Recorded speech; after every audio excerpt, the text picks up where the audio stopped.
નમસ્કાર વિદ્યાર્થી મિત્રો, કલરવ એજ્યુકેશન ચેનલમાં આપનું સ્વાગત છે। વિદ્યાર્થી મિત્રો, આ વિડીયોમાં આપણે ધોરણ 3 વિષય ગણિતની સામયિક મૂલ્યાંકન કસોટીનું સંપૂર્ણ સોલ્યુશન જોઈશું। વિદ્યાર્થી મિત્રો, જો હજુ સુધી તમે આપની આ ચેનલને સબસ્ક્રાઇબ નથી કરી તો હમણાં જ સબસ્ક્રાઇબ કરી દો, જેથી કરીને આવનારા તમામ વિડીયોનું નોટિફિકેશન સૌથી પહેલાં તમને મળે। પ્રશ્ન 1, આપેલ આકૃતિ ક્યાંથી દેખાય છે તે જોઈ સાચો વિકલ્પ શોધો। પહેલી આકૃતિ છે કારની, તો કાર આવી ક્યાંથી દેખાશે? તો સાચો વિકલ્પ છે બ, પાછળથી। બીજી આકૃતિ છે ખુરશીની, તો ખુરશી આવી ક્યાંથી દેખાશે? તો કે સામેથી જોવાથી ખુરશી આવી દેખાશે, જેથી કરીને સાચો ઓપ્શન છે અ, સામેથી।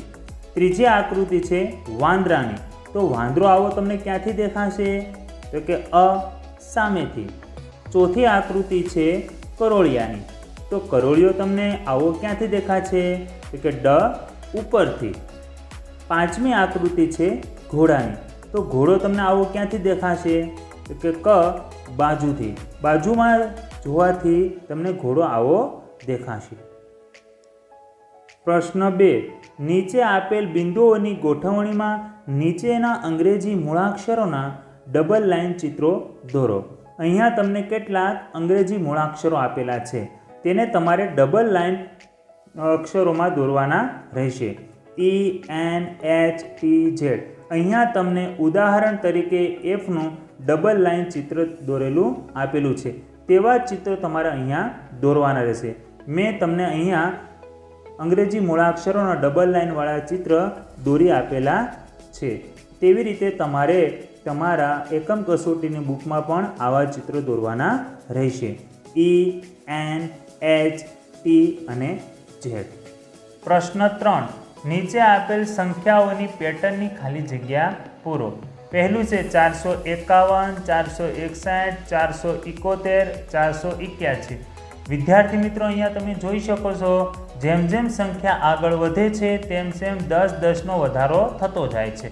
481માં આપણે 10 ઉમેરીશું એટલે કેટલા મળશે? 491। 491માં 10 ઉમેરીશું એટલે કેટલા મળશે? 501।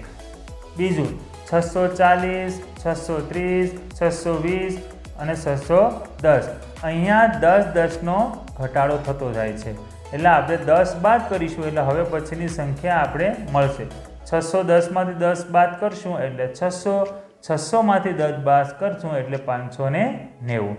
ત્રીજું છે 106, 112, 118 અને 124। અહીંયા તમે જોઈ શકો છો 6નો વધારો થતો જાય છે। 124માં 6 ઉમેરીશું એટલે કેટલા મળશે? 130। 130માં 6 ઉમેરીશું 136 મળશે। ચોથું 869, 879, 889, 899। અહીંયા પણ 10-10નો વધારો થતો જાય છે, એટલે 899માં 10 ઉમેરતા 909 મળે, 909માં 10 ઉમેરતા 919 મળે। પાંચમું 373, 370, 367, 364। અહીંયા તમે જોઈ શકો છો 3-3નો ઘટાડો થતો જાય છે, તો 364માંથી 3 બાદ કરી એટલે 361 મળે, 361માંથી 3 બાદ કરીશું એટલે 358 મળશે। પ્રશ્ન 4, ખેલાડી અને તેમણે કરેલા રનના કોઠાના આધારે પ્રશ્નના જવાબ આપો। અહીંયા ખેલાડીના નામ આપેલા છે અને તેમણે પહેલી, બીજી અને ત્રીજી મેચમાં કરેલા રન પણ અહીંયા આપેલા છે, તે ઉપરથી તમારે પ્રશ્નના જવાબ આપવાના રહેશે। પહેલો પ્રશ્ન છે, કયા ખેલાડીએ કઈ મેચમાં 117 રન કર્યા છે? તો કે 117 રન કોણે કરેલા છે? તો કે રાહુલે પહેલી મેચમાં 117 રન કરેલા છે। બીજું, સૌથી વધુ રન કયા ખેલાડીએ કઈ મેચમાં કરેલા? તો આ કોઠામાં સૌથી વધારે રન ક્યાં છે? 186। તો કોણે કરેલા છે? રોહિતે। કઈ મેચમાં? પહેલી મેચમાં। ત્રીજું, સૌથી ઓછા રન કયા ખેલાડીએ કઈ મેચમાં કર્યા છે? તો કે સૌથી ઓછા રન ક્યાં છે? 100 કોણે કરેલા છે? રાહુલે। રાહુલે 100 રન કઈ મેચમાં કરેલા છે? બીજી મેચમાં। એટલે રાહુલે બીજી મેચમાં સૌથી ઓછા રન કરેલા છે। ચોથું, કોહલીના સૌથી વધુ રન અને સૌથી ઓછા રન વચ્ચે કેટલો તફાવત છે? તો કે કોહલીના સૌથી વધારે રન ક્યાં છે? ત્રીજી મેચમાં 162 અને સૌથી ઓછા રન છે 118. આ બંનેનો તફાવત યાની કે બાદ બાકી કરીશું. 162માંથી 118 બાદ કર્યું તો આપણે જવાબ મળશે 44. તો 44 રનનો તફાવત છે.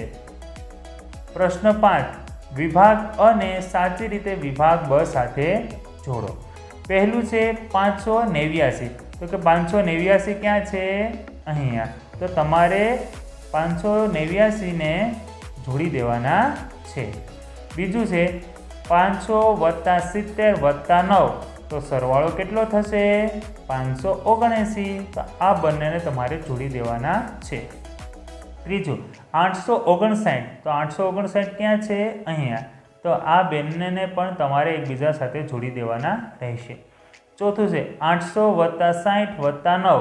કેટલા થશે? સરવાળો કરશો તો 869 થશે. તો આ બંનેને તમારે એકબીજા સાથે જોડી દેવાના છે. પાંચમું છે 529. તો 529 ક્યાં છે? અહીંયા. 5 2 9. તો આ બંનેને પણ તમારે એકબીજા સાથે જોડી દેવાના છે. ધન્યવાદ.